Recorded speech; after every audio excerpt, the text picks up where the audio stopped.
피아노를 전공으로 시작한 거는 초등학교 5학년 정도에 이제 그렇게 시작을 했어요. 그 선생님께서 예중을 갔으면 좋겠다 이제 이러셔서 이제 예중 준비를 하고 뭐 친 곡이 하나도 없었어요. 그래서 그냥 입시곡 2개 딸랑 준비해서 이제 예원학교를 입학을 했어요. 운이 좋게.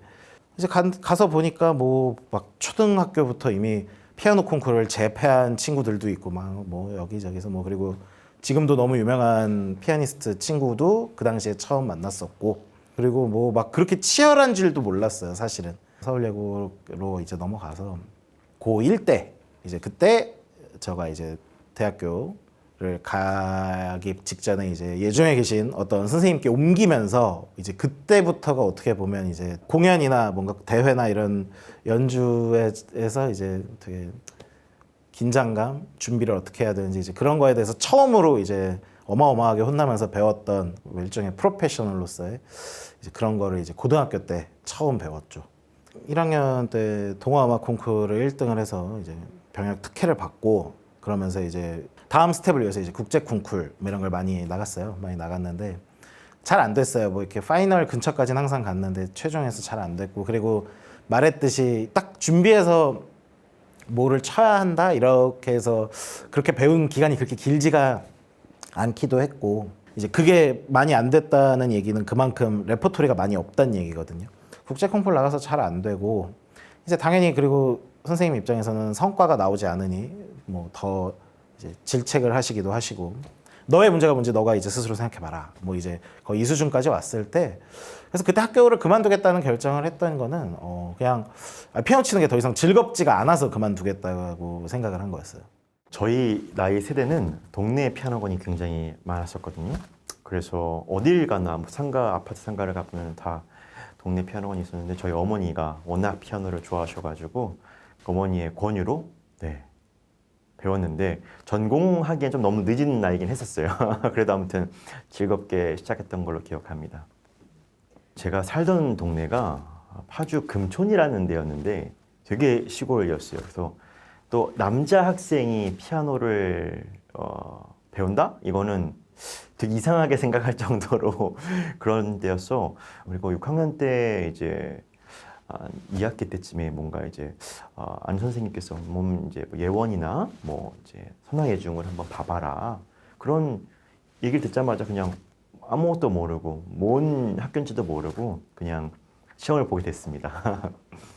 저희가 어릴 때는 러시아의 피아니스트였던 에브게니 키신이라는 사람이 있잖아요. 그 사람을 보면서 이제 꿈을 키웠죠. 저 사람처럼 유명한 콘서트홀에서도 독주회도 하고 이렇게 유명한 지휘자랑도 협연도 하고 이런 식으로 생각을 했던 것 같아요. 그냥 막연한 그냥 동경이자 피아니스트라면 무조건 저렇게 되는 것이라 생각했던 것 같아요.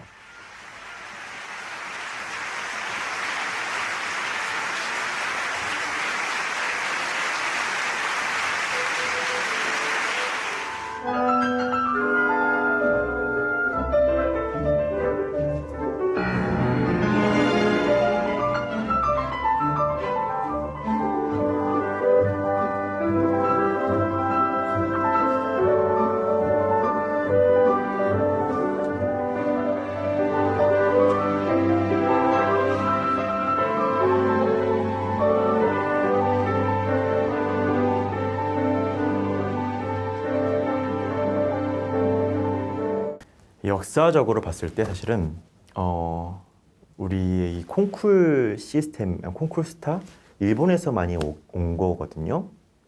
일본도 1940년대부터 70년, 80년대까지 엄청나게 많은 피아니스트들이 콩쿠르를 나가서 입상하고 상을 타오면서 그 나라에서 콩쿠르 스타가 됐어요. 우리나라 마찬가지로 그 일본의 피아니스트에 이어서 많이 나가면서 이제 조금 젊은 세대들, 80년대생들이 이제 큰 콩쿠르에서 이제 수상을 하게 됐죠. 개인적으로는 저는 막 콩쿠르에 대한 의미는 사실 많이 안 두고 있어요. 첫 번째 이유가 뭐냐면 실제로 유럽에서 큰 매니지먼트가 봤을 때는 정말 극소수의 콩쿠르들만, 극소수라는 건 정말 한두 개를 말하는 겁니다. 거기에 1등 빼고는 자기네들이 만들 수가 없어요. 콩쿠르 스타를. 왜냐면 이미 많이 쌓여왔잖아요. 제가 조금 더 거슬러서 올라간다면 마르타 아리리치라는 사람을 이제 얘기를 했을 때 60년대, 70년대 이미 그때부터 콩쿠르 스타들은 많아졌어요. 그게 지금 2020년대까지 쌓여왔다고 생각하면은 연주의 그 장소들은 똑같은데, 그러니까 콩쿠르 입상을 했다고 해서 마르타 아리리치랑 경쟁할 수 있는 노릇은 아닌 거잖아요. 그러니까 콩쿠르로서는 정말 그거는 어렵다고 저는 생각을 합니다. 지금 2022년도 뭔가 콩쿠르를 이제 잘 되면 저렇게 되는구나라고 알고 있지만 실상은 그렇진 않아요. 절대로. 아마 한국에 있는 이런 클래시컬 인더스트리도 아마도 금방 깨우칠 겁니다. 콩쿠르를 해도 2, 3년 지나니까 뭐가 없구나 라고 바로 이렇게 깨닫는 계기가 올 거예요. 왜냐하면 계속 나올 거거든요. 재능 있는 어린 친구들이 콩쿠르에서 수상해서 똑같이 쌓이고 쌓이는 거니까 어떻게 되겠어요? 다 그냥 이거 콩쿠르는 결국엔 아무것도 아니구나. 하지만 말씀하신 것처럼 그 허들이라는 게 음악을 모르는 사람이라면 홍보를 해야 하잖아요. 이 연주자를. 그럼 어떻게 홍보를 하겠어요? 제일 좋은 거는 유명한 콩쿠르에서 수상했다. 고등학교 때 이미 거의 그런 거는 이미 다 끝났다고 보시면 돼요. 근데 고등학교쯤만 돼도 이제 국제 콩쿠르에 참여할 수 있는 나이가 되기 때문에 이미 그 요즘에 막 국제 콩쿠르 굉장히 막 이슈 많이 되잖아요. 입시는 연주하고는 다른 거니까 입시 시험은. 그래서 네, 그래서 대학교 때 막 그런 부푼 꿈을 가진 친구들이 있을 수도 있어요. 있을 수도 있는데 적어도 제 주변은 그렇진 않았어요. 그러니까 학교를 그만두고 그다음에 이제 뭔가를 해야겠다라고 했는데 이제 당연히 멀쩡히 다니던 학교를 때려쳤으니, 그리고 때려친 정확한 하여튼 때려침이라는 이제 끝 이렇게 된 게 4학년 1학기거든요. 이제 보통의 웬만한 부모님이라면 4학년 1학기 때 네, 가만히 안 있으시겠죠. 그리고 이제 뭐 그 당시 제가 돈을 많이 벌던 것도 아니니까 그래서 일단 음악을 뭐 안 하든 간에 일단 먹고는 살아야 되니까 이제 그러면서 이제 반주 뭐 이렇게 운이 또 좋게 반주 일을 하게 됐는데, 학생 반주 뭐 이렇게 하면서 그 당시에 뭐 아무거나 다 했죠. 정말 정말 무슨 반주든 뭐 아마추어 반주도 했었어요. 다 했는데 그거 하면서 이제 그때 그 아까 말씀하신 RH와 친구들 이런 거는 그때 알게 됐어요. 원래는 이제 솔로로 무대에서 온전히 저의 이야기를 하는 이제 그런 거를 쭉 어렸을 때부터 그렇게 해오다가 반주를 처음에 했을 때는 이제 그러지 않았는데 이게 하다 보니까 좀 오래 하게 돼서 거의 한 7, 8년 내내 했거든요. 그리고 그래서 많이 하게 되다 보니까 이제 가장 큰 차이는 이제 혼자 만들어내는 공간과 혼자 만들어내는 이야기를 얘기하는 것과 이게 두 사람이 같이 합쳐서 아니면 뭐 세 사람 그 이상이 합쳐서 하는 이제 이야기 이런 게 이제 가장 큰 차이죠. 일단은.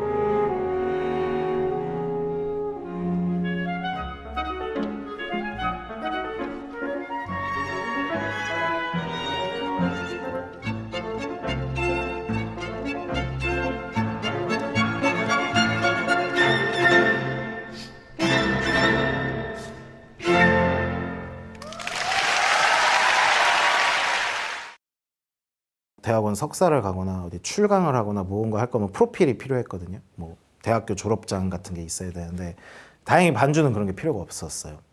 그래서 처음 몇 개 연주를 하고 이렇게 또 그분들의 통해서 소개를 받고 그렇게 계속 늘어나다가 이제 정말 그 각 분야에 잘하는 분들과도 이렇게 가볍게 연주할 기회가 있었고, 또 그 중에 또 마음 맞는 분들하고는 또 몇 달 있다 또 하고 악기별로 그게 쌓인 거죠. 모여서 그럼 같이 이렇게 1대1 소통이 아니고 막 9명, 10명이서 그걸 같이 하면은 좀 더 재밌지 않을까라는 게 이제 처음 아이디어의 시작이었죠.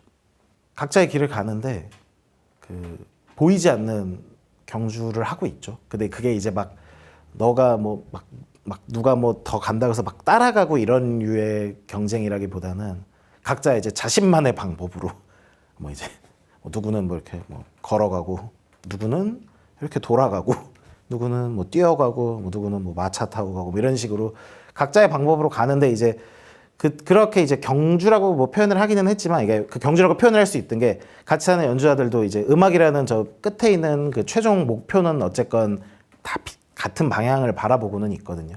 정확하게 똑같은 지점에 도달하지는 않겠지만 그래서 이제 그거를 뭐 경주라고 비유한다면 할 수도 있을 것 같고 저는요 방향을 잘못 갔다가 네, 네, 다시 가고 있는 중이죠. 네, 근데 가는데 뭐 이렇게 뭐 주렁주렁 달고 이렇게 여러 가지 네, 저 방향을 잘못 잡았다가 이렇게 조금 네. 솔직히 말씀드리면 피아니스트는 굉장히 어려운 직업 중에 하나라고 저는 생각을 합니다. 왜냐하면 혼자 하는 직업이잖아요. 그 혼자 하면서 스트레스도 굉장히 많이 받기도 하고 밤과 낮이 항상 바뀌기도 하고 시차를 굉장히 이제 왔다 갔다 하기도 하니까 여행 때문에 연주 여행 때문에 그리고 사실은 이제 뭐 바이올린이나 첼로나 그런 현악기 주자들은 오케스트라라는 데가 있어서 소속감이라는 게 굉장히 있을 수 있어요.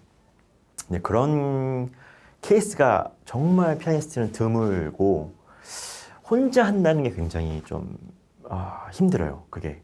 그리고 이제 정말 커리어가 제일 아까 말씀드렸던 에브게니 키신처럼 되는 거는 나중에 알게 됐지만 정말 불가능할 정도로 어려운 일이구나라는 거를 이제 잘하면서 깨달았죠. 왜냐? 정말 잘하는 것뿐만 아니라 어떤 사람을 만나느냐, 또 어떤 순간에 어떤 연주를 하느냐, 아니면 어떤 콩쿠르를 입상을 하느냐 이런 게 다 있었기 때문에 그걸 깨닫고 나서는 정말 그런 식으로는 살고 싶지 않다고 느꼈던 것 같아요. 그냥 내가 좋아하는 연주하고 꼭 굳이 그만큼 크게 되지 않더라도 나는 행복할 수 있다라는 생각했던 것 같습니다. 정말 우리가 손 꼽는 피아니스트들도 엄청나게 큰 스트레스를 가지고 살고 있더라고요. 정말 우리가 말하는 대가들도 방금 말씀드렸던 키신도 엄청 큰 스트레스. 나중에 이 매니지먼트가 자기 연주를 안 부르면 어떡하지? 뭐 그런 사람도 있고 어떤 일화가 있어요. 거의 96세 되신 정말 독일의 유명한 피아니스트 분이신데 자기가 연주를 더 하고 싶은 거예요. 화장실을 가서도 핸드폰을 놓지 않고 기다립니다. 그러니까 이게 한 번 연주하고 계속 부르는 건 아니니까요. 한 번 한 번이 시험 무대라고 이제 볼 수 있는 거잖아요. 이런 걸 알았으면 했을까 싶기도 하지만 또한 또 반대로 봤을 때는 이만큼 또 박수 받고 사실 3,000명 앞에서 제가 악기 연주를 한 다음에 박수 받는 거는 정말 이거는 대단한 일이기 때문에 그런 약간 양면성도 있는 것 같아요. 힘들지만 또 보람도 있고 또 사랑하는 일이니까.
소리가 잘 나는데?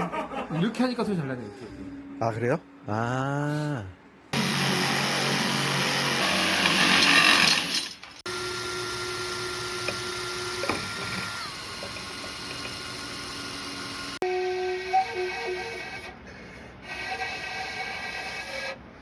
모르겠다 어떻게 하는지.